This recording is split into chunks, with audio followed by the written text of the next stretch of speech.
Ito yung sa likuran. Nagsihulugan na yung bubong. Yan.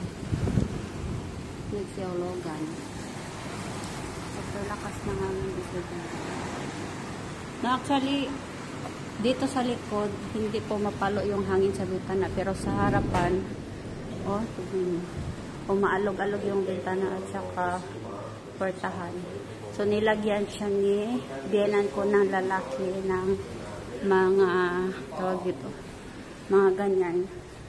Mga ganyan. Dito.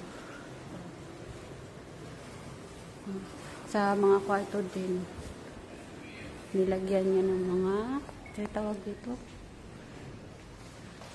para hindi mag-move yung bintana ba. Sa kabilang room, meron din. Uy! Ito.